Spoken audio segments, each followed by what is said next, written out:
So many struggles. It's okay. It's okay. Okay, we'll do this na lang since people are struggling with internet. We'll have them write in the chat na lang so everyone else can introduce themselves. But yeah, for now, Sounds I will be introducing our two very talented, successful, and also, as you can see, very beautiful speakers today. So obviously, first, I think they already shared their roles a while ago, but I'll just share again. So Andrea is the head of technology and innovation at Focus Global, which is a Southeast Asian retail company that has branches in the Philippines, Singapore, and Malaysia. And as she said earlier, she's also a founding partner at Vector, which is a Southeast Asia focused technology venture fund. Welcome, Andrea. And Dale is a marketing communications guru. She says she's been doing it for close to a decade. So she started as a copywriter, then moved to content strategy and management, and then has done everything across print and digital publications. So to today, she has actually spearheaded multi-million peso campaigns for various industries while managing a bunch of creative teams. So definitely has very, very relevant experience to our topic for today as well. And currently, she is in a corporate communications role with TELUS International Philippines. So we're very, very honored that they came and joined us today. And, as I've heard through very, very reputable sources, they are also both very great managers. So we're excited to hear from them today on their tips and tricks for how to do that. So we'll start with like a few pre-made questions, like 15 to 20 minutes of that. And then if ever anyone has any questions, feel free to pop in the chat and also just unmute yourselves later on as well. Super, super casual since this is a roundtable style event today. So cool. So maybe to start, Andrea and Dale, would you be able to share with us right now kind of your current management responsibilities and the makeup of your team, just so that we understand the context that you're both working in? So we can start with you, Andrea. Okay, sure. So I am the head of technology innovation, but I also oversee our people and strategy and business strategy teams at FGI. So I haven't really counted, but I think I manage, I should have prepared this honestly, but I think I manage around 100 people in the different orgs that I have. And I maybe have like 3 to 4 direct reports that go like down reporting structure wise.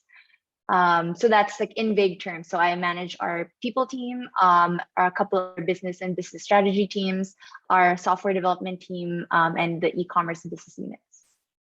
Yep. Nice. 100 people is no joke. So thanks, Dre. Dale, how about you at TELUS currently? All right. So with TIP, TELUS International Philippines, so I manage the digital communications of the Asia Pacific region. So that means all of our internal and external facing social media channels. Right now, the setup is I have 3 direct reports. And then eventually the plan is for the Philippines to be like the center of excellence for our India and China operations. But to prepare for that, I'm also managing the social media channels of our team in Ireland. Nice. So Dale, you're doing like Cool. I have so many questions about your Ireland team. Best accents ever. Love it. I was actually just yesterday watching, I don't know if anyone watches Peaky Blinders, but there's a season that's focused on the Irish. So that's all the accents I've been hearing online recently as well. Great. This is great because it seems like, Andrea, you have like several divisions under you, and then Dale has some cross-border management going on. So maybe we can tap on that later as well. But yeah, maybe as a first question, when you first started managing, what were some of like the, I guess, biggest challenges that you encountered at the beginning, or biggest questions that you were really struggling with when you first started to manage teams? Maybe we can start with Andrea again. Sure. First starting to manage teams. So I was actually working in the Bay Area before I moved back to Manila. So I think one huge change also was just like the culture of management here. I think in the US, like the methods of communication, the way you give feedback, the way you work with your direct report is a little bit different from just the way that it's done here. So definitely a huge adjustment period in terms of what are people's expectations of the way of their managers, and also the big question was how can I change their expectations of like the management style and of the communication style, so that we could find like a good middle ground, taking the best from both like Filipino culture, local culture, and the best of kind of more Western management styles. So I think that took me a while to adjust to, maybe like 6 to 9 months, to figure out that nice like sweet spot right in the middle. But I felt that it was just a lot of like communication, back and forth feedback with a lot of my direct reports, to figure out like what worked best with them and what worked best for me. I think that was just like one big change. The other one is just like consistently remembering that managing people is really, really hard. I felt like I was back to an entry level role where I was figuring out like all the ropes, trying to figure out how do I coach someone, how do I mentor someone, how do I coach a top performer, and also how do I coach and mentor someone who's not performing at the same time. So that was kind of like another whole ballpark. Had to figure out how to learn by myself and ask for help from other mentors as well. Nice, thanks. Yeah, definitely appreciate how difficult it is to have to culturally adjust, which I'm assuming you definitely had to do, and then just have those one-on-one conversations because each person is so different. So totally agree. Dale, how about you? What were the biggest challenges for you?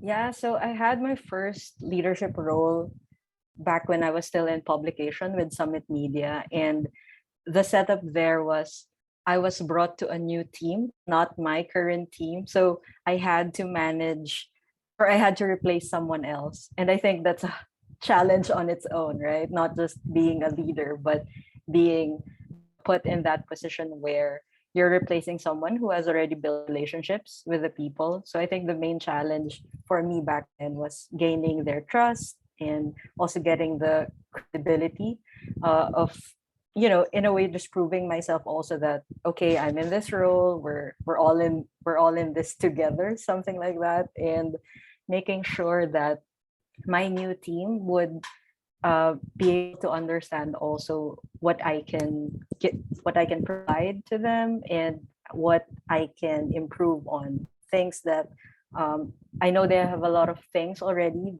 working for them. They already have a good team, already have like a good system in place. And so as a new manager, I need to make sure that I tell them what's good and what's working, but I also need to tell them what can be improved. So those are like the few challenges early on. Yeah, I'm sure it was hard to fill shoes, and they were used to one way, and then now they had to get used to you as well. So yeah, I'm sure that's an extra added challenge. And to follow up on that, Dale, so you mentioned about trust and credibility. How do you actually go about doing that, especially when your team is new, or when you're coming into the role for the first time? So it's definitely not an overnight experience, right? To what Andrea said, like sometimes 6 to 9 months, right? It takes for you to get to know everyone in your team and to know their styles. And it was the same for me. So I had to make sure that because it was also a fast-paced team, right? We're in publication, we're in digital media back then, was just starting out. And so I had to make sure that there was a balance of 50% of my time is about delivering the job itself and all of our deliverables, but the other half of me has to focus on my team. And so all of the times that I spent with them, I make sure that there are personal and professional conversations going on. Like I need to understand what motivates them and what are their pain points currently, and try to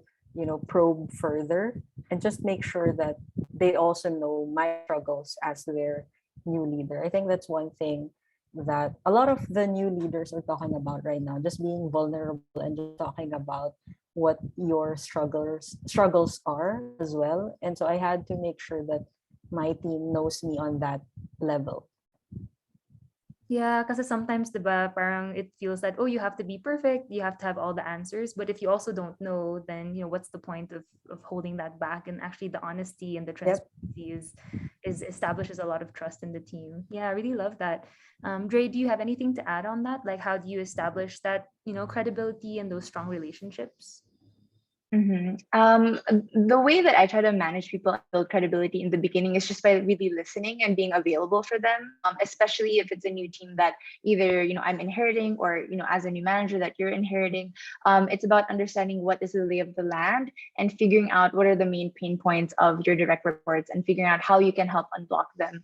So I always try to figure out what are some small wins that we can accomplish together, so that you start building that sense of team, and then that sense of team comes with like the trust and the credibility. And I find that it's actually very different depending on what kind of person your direct report is, or I mean, what level they are in their seniority. Typically, if they're more junior, the way you build trust and credibility is kind of being an expert in like what they're working on and what they're doing. So if they're, let's say, like a digital marketing expert and you're their manager, then you want to show that you have some area of expertise that you can add value to their work.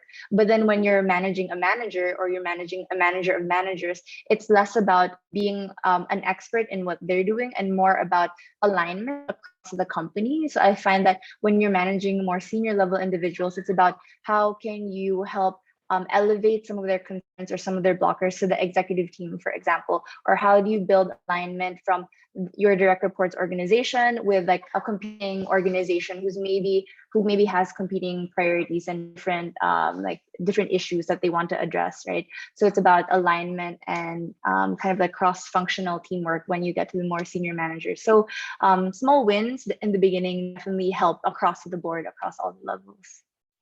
Yeah, so what I'm hearing from you, Dre, is that it's definitely contextual also, depending on the role of the person and like what they're also dealing with in terms of responsibility as to your role as their manager. Because if they are For sure, for sure. then yeah, and have been experienced for a while, then maybe it's actually different from how you would coach someone who's more junior. Yeah, definitely. And I was really curious also about this idea of, so there's the individual level of management, this relationship building that you both are talking about, but then there's obviously something also on the team level, right? Like you also have to inculcate a culture amongst people on your teams. So just curious, how do you go about doing that besides just like the kind of one-on-one relationship with you and your direct report? Dre, on your end? Yeah, I make it very, very, very explicit. So like from the first day they like walk on in the office, or like from the very first Zoom meeting nowadays, I have like a very detailed onboarding document where I show them, here's like the team structure, here are our team values, and here are the team expectations, and here are our team norms. So it could be even small things like, here's how we communicate with one another, here's like different Slack channels that we use. Whether or not you expect people to respond to you after work hours and on the weekends, what are the norms around emails versus Slack, even small things like that. It's all very explicit so that there's no confusion in the beginning. And you also because sometimes if you have like mid-level managers and maybe they're not doing as good of a job kind of building that team culture within their team, but other managers are, if you have this onboarding document and it's very explicit, everyone who comes on board, they see it and they understand what the working norms are. Apart from that, then also, of course, your regular like team huddles or like team bonding initiatives on like a Friday or a weekend, if that's possible. Yeah, so it sounds like there's both like some structural pieces, like making sure your onboarding is great, like making sure all the channels of communication are clear, all of that. And then also some more like, yeah, just personal touches, like, baka you'll have like a games night, or maybe you'll have like a check-in at the beginning of meetings. Yeah, nice. Dale, how about on your end? Anything you do to inculcate that culture in your team? Yeah, so for me, I think there are three levels that I try to make sure that I tick off like with my team. So first is the very basic administrative work. I know it sounds boring sometimes, but as young managers, like we need to understand what those mean, like especially in the Filipino corporate environment, right? You don't have to know everything about pag-ibig, SSS, or whatever, but you at least have to know what your team needs to fill out, if they have questions about their attendance, their worksheets, something as basic as that. Because sometimes their struggles are also as basic as that. Like they just don't know if they're allowed to file as many leaves or whatever. So that basic part of it has to be there. So I super agree with what Andrea said about the onboarding kit that you have. I also have that with my team, like all the trackers, all the bookmarks that you have to have on your at your disposal, right? So that's the first level. The second one is making sure that they understand what my work style is. So it's like an onboarding kit, but just a page dedicated to me as their leader, right? So they need to understand if I'm someone who always replies to emails, or is it better for them to approach me like face to face before, like pre-pandemic, right? But those things, that level, the second level has to be about you as a leader and understand what the expectations are. And then I think the third one would be to make sure also that your team understands what's expected by the management. So as young managers, right, we're right at the middle where the C-suite or the executive board, is expecting something from your team. And so you have to advocate also for that end of the spectrum. And so your team needs to understand we call it PPOs and excuse me, in corporate, like our scorecard. So the team needs to understand each and every metric, both the qualitative and the quantitative, and what the specific tasks are that would drive those metrics forward. And so early on, they need to, like, that's part of the culture, not just the emotional part, but also all of the technical parts of the job. I think that's an important part of culture building, because once the expectations across all three levels are understood by both parties, then it's easier to get accountability as well. Yeah, I think both of you have referenced alignment, how important that is across all the levels, and how as a middle manager or a young manager, you're basically playing kind of like mom and dad a bit, or like between. It's really, really difficult. So you have to translate everything. So I really love that. And yeah, I also love, Dale, the idea of like a manual for me. Like, here's a manual to deal with me. I actually haven't tried that. So that's really, really cool. I think I might try that next time. Awesome. We're actually, if you don't mind me jumping in, Michi, but we're actually testing out operating manuals now as well. So we have two documents. One is doc. It stands for apocalypse document. So the idea is, if it's like the end of the world, the apocalypse happens, Earth opens up, whole team falls into like a crack in the earth, someone else can come along, pull up your apoc doc and run your team as if nothing's changed. So like documentation for us is really, really important in terms of workflows, right? That's number one. Number two, the second thing we're starting to test out right now, they're called operating manuals. So you know how when you buy like a new like device at home, it comes with like even just like a very quick onboarding kit of how you use this device. So we feel like human beings are the same things. Everyone should have their own operating manual. Here's what I look like when I'm at my best. Here's what I look like when I'm at my worst. Here's what people usually misunderstand about me, and here's what I'd like to see from other people. And it's not like, it's always like a living document, should always be open for iterations, but it's just like it's a helpful file for new people who are working together to understand what it's like to work together. So super agree with what Dale mentioned earlier. Yeah, I love that. I love the APOC doc, first of all. And I love that there's like a very concrete way to actually bring out that vulnerability that Dale was mentioning earlier. Because these questions, it's hard to answer, like, what do people misunderstand about me? What do people often maybe like find annoying about me? That's like vulnerability. So, doing that in your team is really helpful. Great. I love it. So I have two more questions and I'll open it up to everybody. So let's talk about feedback, because I think especially in cultures like ours, it could be a little bit tough to deliver feedback, first of all, but then also as a manager to actually receive. So wanting to hear from both of you, how do you kind of work around feedback, and what are your rhythms for that with your teams? And how do you make it such that they're comfortable sharing with you, if there's something they want to change or something they want to improve, because sometimes the power dynamic can get in the way, right? Dale, what do you do with your team with regards to feedback? Sorry, is that me or Dale? Yeah. Dale, sorry. Okay. Yeah, so for me, number one, for me, it has to be recurring. It has to be regular on both of your calendars, because when it's regular like that, you already have an expectation that even your direct report or whoever you're meeting has to prepare for it as well. Like they have to be at that meeting and be able to remember like what the past 2 weeks have been and what those specific projects are. And so aside from it being recurring, there has to be like an agenda. Before I give them like 3 questions that I will ask them and that I want them to have a, have a think about and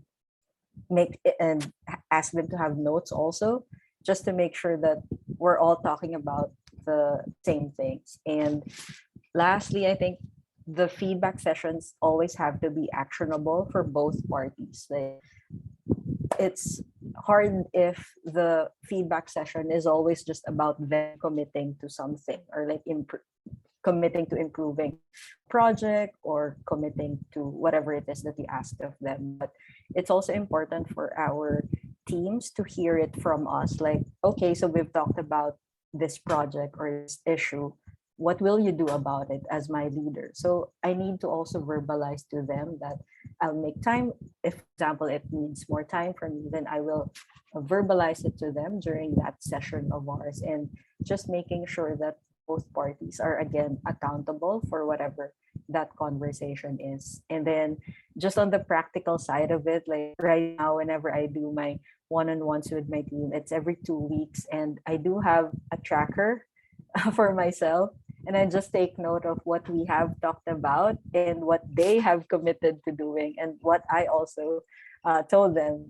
And then I just log it. Like it's not for them to see. It's really just for me, because there are a lot of things happening, right? So it's hard to keep track of everyone, especially if you're managing a big team. But I think especially for smaller teams, your teammates would appreciate it when you bring up something that you guys have talked about for like 3 months ago. Like, hey, I remember you to learn about data analytics, something like that.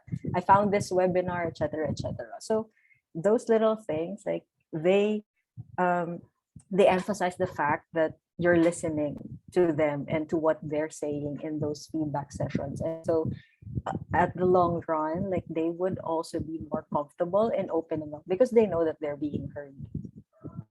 Yeah, very true. And there's nothing that actually hurts me more than feedback that is not concretely actionable. Completely understand, Dale. Dre, how about you? Feedback for your teams?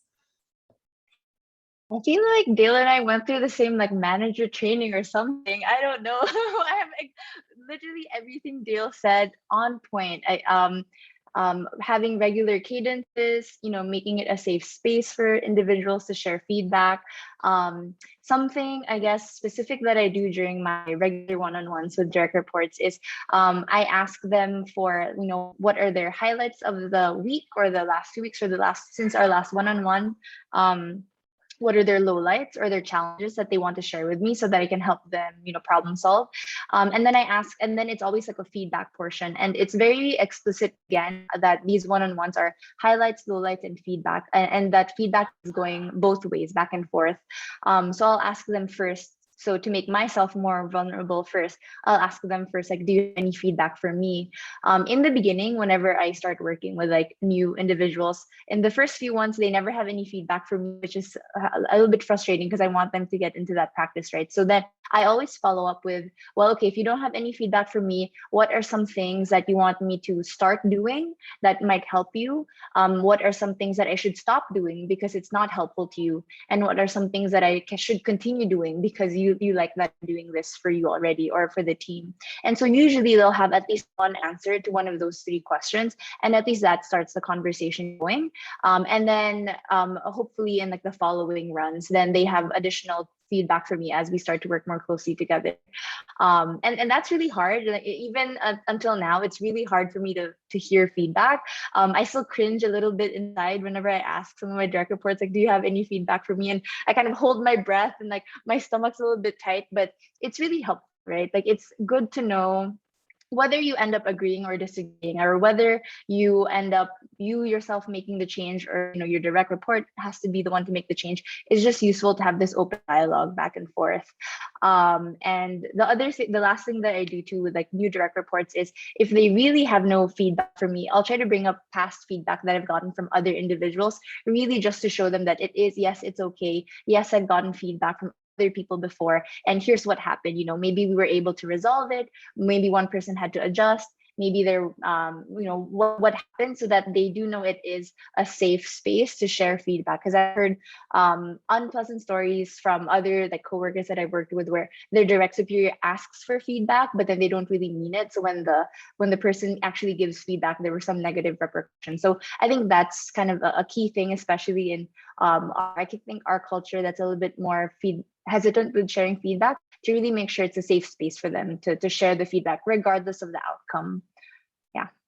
Yeah, I love that. I think definitely that there's something that holds people back with regards to their direct superior of like giving feedback sometimes. But if you create the safe space, then it actually is such a good learning opportunity for you as well. And even like if it's maybe like anonymous ways to also give back, whether that's forms, like 360 peer reviews, things like that could also help also. Great. Ooh, my internet is unstable apparently. I hope you guys can still hear me. That's okay. Okay, Yeah. great. Also wanted to plus one the tracker. So I also have a tracker with all my direct reports, and it's actually a shared doc. So maybe I do it a little bit differently, but it's a shared doc with my direct report. So we both take notes in that doc about like discussion points, feedback that we share with each items that or plans that we both make together. So let's say someone is looking for a promotion, then we'll like concretely jot down here the specific milestones that you need to reach so that you can get to that promotion. So it's not a question like 3 months down the line or 6 months down the line whether or not they accomplish those milestones. Love it. Mahilig tayo sa trackers dito all across the org. So we're good. Yeah, Google Docs. Trackers are the best. Yeah. The best. Love it. Oh man, halatang Jace ang mga nasa dito sa call na to in terms of our Myers-Briggs.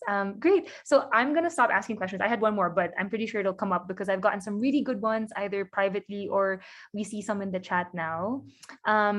So let's start actually with Coach Casey's question. So was there a time when you knew that you were about to give a tough task or project to your team and that it would actually lead to their burnout? And how do you exactly handle a situation like that? Either of you can start. Not sure who has an experience like this already. Yeah, I can start. So when we try to set like plans for the quarter or for the year, we do it using OKRs. So stands for objectives and key results. I don't know if the teams here are familiar, the coaches here are familiar with that. But when we do set our OKRs for the quarter, which are our goals for the quarter, I always try to make it stretchy so that it's something that like pushes the team's limits a little bit, not to an unreasonable amount, but it's a little bit stretchy. So it pushes people to the extent of their abilities a little bit. So the team is already kind of like in that habit of trying to be stretched because they want to grow, and that's like a big part of the reason why they join kind of my organization. But I do acknowledge, yeah, sometimes it does happen where there's just really high workload at a specific point in time. That there's so many things happening at the same time. I think what's important is you be very verbal about it and you communicate, and that the team feels like everyone's working on this project together, that no one feels like I'm the only one having to work late nights, weekends. It's like a joint team effort and something that's acknowledged, and they know that there's like visibility within their org or across different organizations that this team is working extra hard to get this done because it's an important priority for the company. And of course, you have to explain why it's important for the company and why they have to work hard. If they don't understand the whys or the purpose behind it, then there's no motivation to really work that hard for this project. And then obviously sometimes I also hope that there are lighter months or lighter quarters for some of the other teams, so that it's not always like 100%, to the burning point, to the burnout point. Yeah, definitely. Dale? Yeah, so I mean, definitely agree also with Andrea said. You have to make sure that they understand why if it's a new project, they have to understand why it's why they have to do it and why we didn't plan for it, right? And then if it's something planned, like they already know, they're already anticipating. For us, usually it's like a Q4 thing. If we know that once it's Q4, towards the end of the month, we know that it's going to be crazy. So regardless of those two, in terms of timeline, they have to understand the reason, and also they have to understand how it will be an opportunity for them. How it, if for example you have like an improvement plan for them, or if you have a plan for promotion, like they have to understand how those new tasks will contribute to their growth, and to all of the new things that they would learn from it. And I think what's also important is for your team to understand that you'll be there every step of the way. Like even if it's something that you don't normally do, you have to get out of your way and be there for them. So for me, like one concrete example before was my team had to do like a late night shoot. Like I didn't have any part in the shoot. I wasn't doing the script or whatever, but I stayed there with them for the whole duration of the shoot. Like even if I'm just there to give them coffee or whatever, they just need to, you just need to be there for them. Like that presence also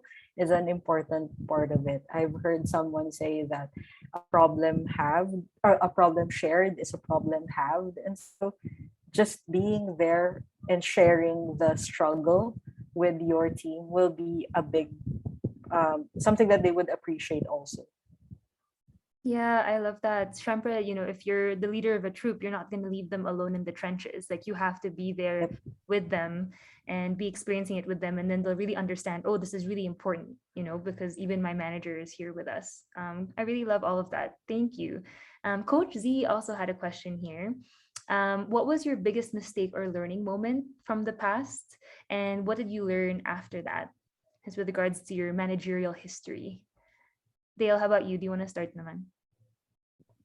Yeah, sure.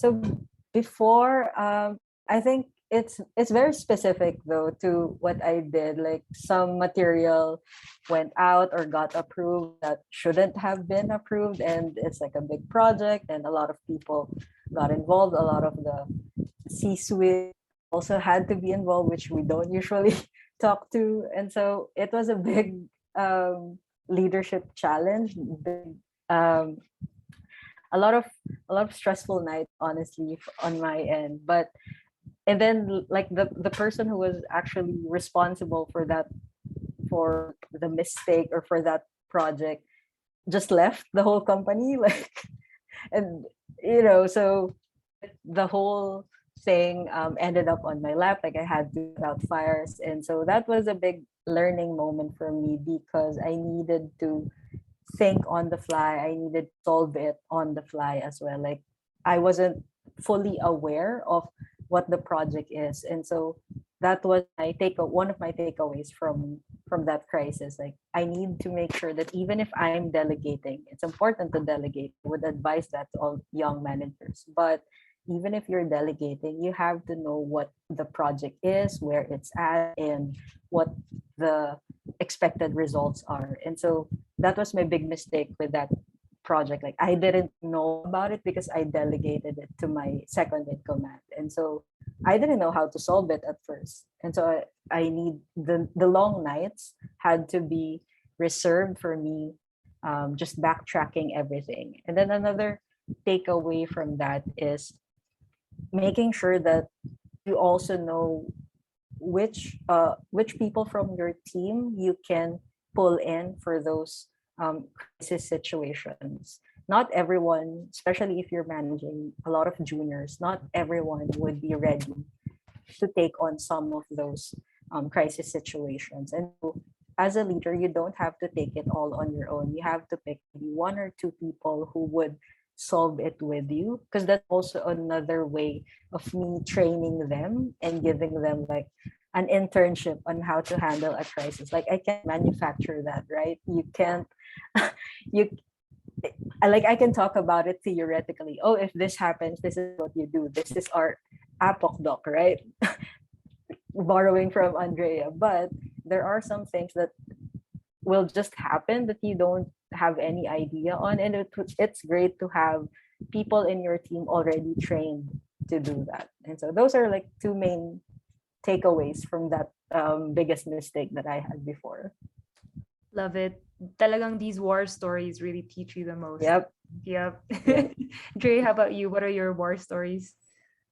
Yeah, maybe one I can share like one mistake and then the one like insight. And the mistake, I don't know if it's the biggest mistake, but it's the first one I made. The first time I started managing team members, was getting too friendly with some of my direct reports like too early on in our relationship as like a direct manager and like a direct report.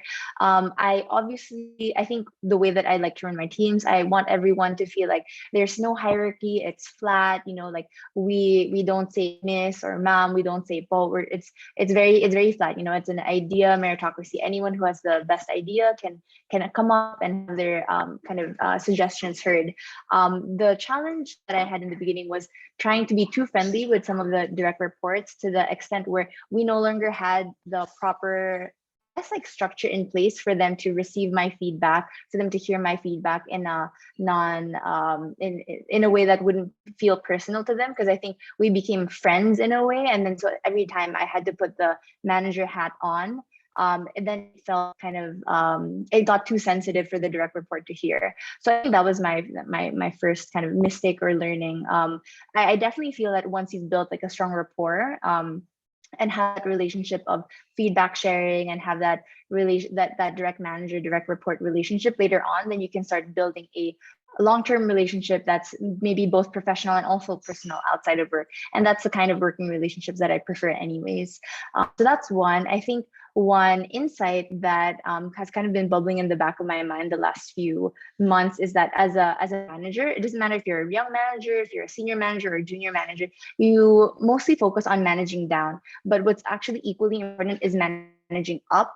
So managing up to the people within your department or organization, or it could be to that C-suite where if you get, so the role of the, say management team is to give overall direction for the company, and overall alignment. Your role as that kind of middle layer is to dissect that information, but also challenge, question a lot of those like assumptions that they're making, or challenging the direction that they're giving, because you have to be bought in. You have to understand why you're going in that direction so that you can then share that direction to your team members. It could be company direction, it could be company vision, but it also could be something as simple as a company policy.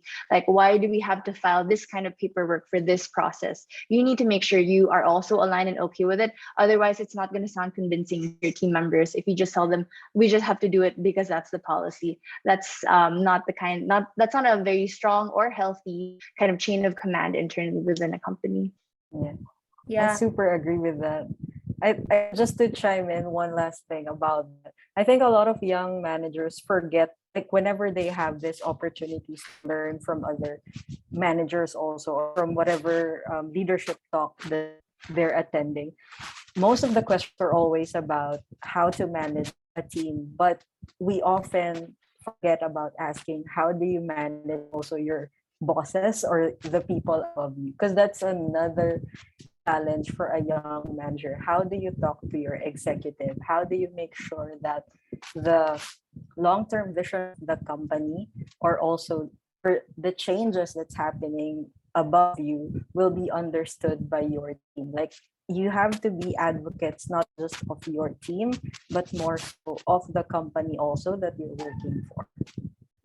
100% agree. Yeah, I actually think it's the hardest role in a company to be in the middle management, because it's down, it's up, and also it's sideways. Like, I think I've also been talking to a lot of peers about, especially if you're co-working with another manager in another team, but it's like so hard also, because then you also have to provide that peer feedback and like magka-level lang kayo. So it's also just another different challenge as well. Thank you both. Very, very insightful. I'm learning so much from both of you today. Carlo had a question specifically for Andrea. He's shy, so I'll ask it for him. So you mentioned combining the best of like US culture and Philippine culture when you're managing. What are some examples you think of some kind of good behaviors and bad behaviors on either side with regards to, blending the two? Yeah, what are some of the things you definitely want to keep from both sides, and some of the things that you want to like quash down on both sides as well? Yeah. Shout out Carlo. Hi. So I think some positives on both sides. Positive about the Western culture is radical candor. Like being very straightforward, having good feedback with 360-degree feedback, whether it's with superiors, direct reports, your peers.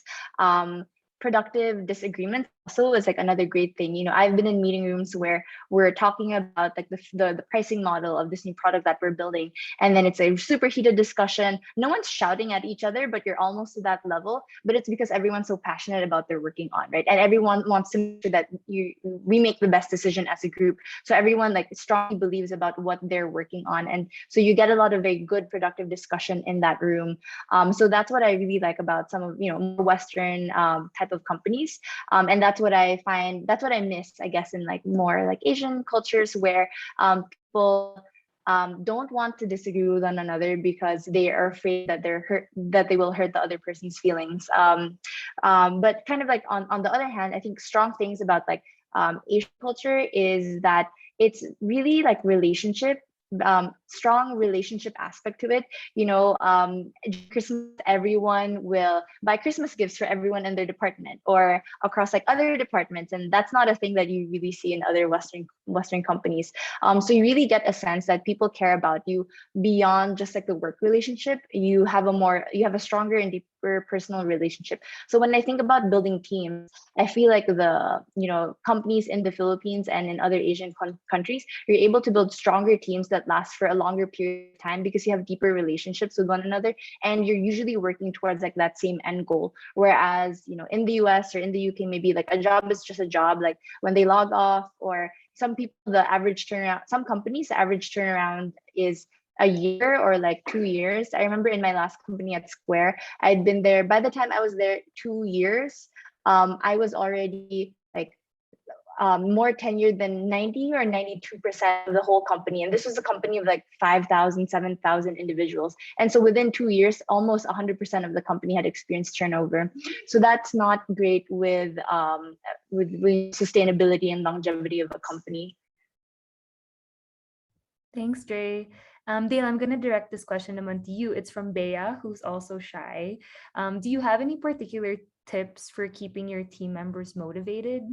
So yeah, what do you do to like rev up their spirit, their energy, and yeah, to inspire them? Definitely, with the pandemic happening, all of leaders have to be more creative with trying to motivate each other, not just them, but also yourself, right? But before, like my go-to, I guess tactics are just treating them to dinner, eating out, or just having coffee with them, or having a chat. So those are like tried and tested, especially in a Filipino environment. Like whenever there's food, it's the quickest food and karaoke, quickest ways to build something and just get them out of that rut. But now with the pandemic, of course, it has to be different. And I think making sure that the meetings are varied, like there's something to look forward to. We already have a lot of meetings in a week or in a day, and making sure that you make time for fun meetings and meetings where you don't really have to do anything. You don't even have to have like an agenda or like a game or like a specific activity that you will do. Sometimes just being there in that meeting room talking about whatever, I think that's enough uh, of a tactic, to make sure that your team are still in it. They're still game to take on the next week and take on the next workload. But I guess what's on the more serious side of it, like the motivation part, you have to understand what's also pushing them. I know it's hard, especially if the team isn't as open to you yet, or isn't as articulate about these things, right? And so you have to be creative with trying to phrase you don't have to ask them what motivates you. You can rephrase it and try it many different ways, right? For you to get an answer of what ticks them, like what keeps them not someone up at night, but like what's making them work harder. Do they want to get promoted? Do they want to try another role? Do they have like a dream company or whatever? So you have to try out different words and sentences actually to get to that answer that you want. And so once you know that answer, you'll be able to tweak also your plans for them. I do have like a boost plan, we call it, like something that would, it's like a document where the end goal is for them to get promoted. So I need to, once I know what those motivations are, we tweak those boost plans accordingly and make sure that whenever we have our next feedback sessions, then it's tailored to that already. It's all aligned. Love it. Yeah, actually, sometimes it feels like we're human detectives or like detectives or puzzle Yeah. solvers trying to like figure out the complexity of a person's personality. But love that. Thanks, Dale. So for both of you, question from John. What are your tips for someone who doesn't have prior management experience or education? So what fundamentals and methodology should they learn? How should they prepare? And yeah, like, for instance, some of our mission specialists, like they're leading student orgs, which is not technically management, but a lot of it does involve some of the same tactics. So yeah, like what advice can you both give them to start practicing or start learning about these different skill sets? Maybe Dre, do you want to start? Um, I think, being a manager is kind of like being a parent. You can read as much as you want about it, but then you're still not prepared when you're in the job. You just have to kind of figure out what your own management style is. Read a lot, talk to a lot of people, and then yeah, definitely try it out with your team, right? With different org members. That is a great and safe space to test out different management styles to see what suits you the best. And then also ask for feedback from your org members to see whether framework A or framework B work better in terms of you leading meetings or you giving and receiving feedback. And I think my second thought there is also to just always be brutally honest with yourself on what you think you're doing well at and what you think you need help on. That's part of also learning and growing as like a people leader, as a people manager. The more reflective you are and the better you know yourself, that also will make you a better manager in the long run. Love it. Definitely. Some self-reckoning is necessary here for everybody who wants to be a manager. Dale, how about you? Yeah, so for me, I think there aren't really any methodologies, I feel like, because I really believe that like maybe 80 to 90% of being a leader is just adjusting to every situation, adjusting to people, adjusting to management. It's just a lot of adjustment. Like you have to be like a chameleon and always try to be flexible with whatever you're given. And so the formula that you did for, let's say, a different team or a different team member, it will be different for team member B or your team C, etc., etc. And so you have to always make sure that you note down what the pros and cons are from that experience, from the previous experience, and then bring that to the next one, because that's the only way that you'll be able to understand also yourself as a leader and have your own toolkit for when you become like a different leader for a different situation. And then I guess on the practical side, if you're not yet organized, I hope you will try to get some tools to be organized yourself. With leaders, there are a lot of admin stuff that you need to understand. You need to try and have your team's workload in order, right? You have to have trackers, you have to master your calendars, you have to understand what budgets are. And so if you're not organized, you won't be able to help unblock the problems of your team, because you're all over the place. And so it helps if you're already prepared in that aspect. Love it. Thanks so much, Dale. Definitely agree in that you have to learn how to lead yourself before you can lead others. So the self-management piece is so essential. We're already at 9 p.m. I know we can talk about this forever. I had so many other questions about how you deal with a direct report that's struggling, and how do you challenge someone who's doing like such a good job, all of these different things. But like we can save it for a second session follow up at some point. But we do something at the end of all of the CADA sessions also called a gratitude shower. So if everyone can on the chat just show your love and gratitude for our speakers, and yeah, share whatever else you're thankful for today. I'm definitely grateful for Andrea and Dale taking time out of their super busy manager schedules to come with us and talk to us today, and thankful for all of you guys who showed up today as well. Very, very grateful. So yes, please shower your love and thanks in the chat for our speakers. But yeah, thank you so much, Andrea and Dale, for this time. And yeah, we hope you know that you're welcome back to the CADA at any time. Just say the word if ever you want to join our CADA again. Thank you so much. Thank you, Michi. This was super fun. Yay. Yeah, Nice to meet thanks, everyone as Michi, well. for inviting. Thanks, I everyone. also learned a lot. Yeah, me too. James. I've been messaging our Marga, who's also on our team, and I'm like, I love this idea of the apoc dog. I love this idea of like a tracker. I just like keep like sharing messages with her. So thank you so much. Really appreciate it. And take care, everyone. Have a great rest of the night. Thanks, everyone. Thanks for your questions. Bye. Bye.